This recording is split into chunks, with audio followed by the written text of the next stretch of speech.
মিলেমিশে একাকার মিলেমিশে একাকার রাজাকার স্বৈরাচার মিলেমিশে একাকার মিলেমিশে একাকার রাজাকার স্বৈরাচার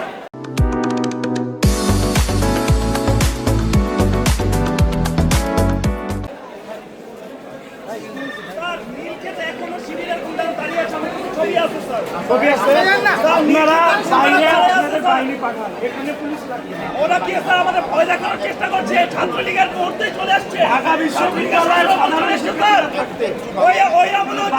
বাইরে কেন তারা লোক জড়ো করবে? বাইরে কেন সন্ত্রাসীরা এসেছে? স্যার ছাত্রলীগ যদি স্যার গেস্ট রুম কালচার চালায়, তারা হলগুলোতে কনসেন্ট্রেশন ক্যাম্প চালাতে চাচ্ছে স্যার। এইগুলো কেমন করে স্যার স্টুডেন্টরা বেরোচ্ছে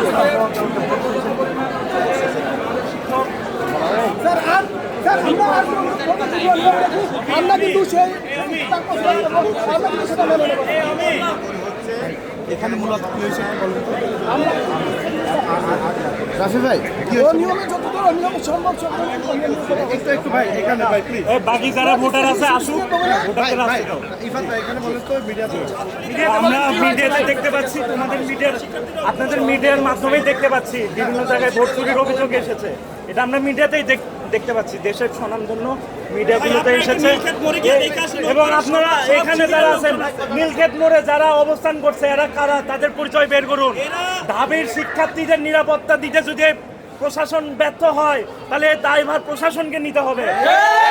এবং ঢাবির যারা আমাদের বোনেরা এখনো ক্যাম্পাসে আছে অনাবাসিক, তারা যেন নির্বিঘ্নে বাইরে যেতে পারে। যে গণজোয়ার দেখা যাচ্ছে, স্বাধীনতার পক্ষের যে শক্তি, বাংলাদেশের মুক্তিযুদ্ধের পক্ষের শক্তি, জুলাই গণ অভ্যুত্থানের যে পক্ষের মিলিত শক্তি, সেই মিলিত শক্তির ভোট বাক্সে যে ভোট পড়ছে, এটা থেকে তারা বাইরে অবস্থান নিয়েছে। আমাদের ভোটারদের যদি কিছু হয়, এটা কিন্তু ঢাবির প্রশাসনকে দায় নিতে হবে।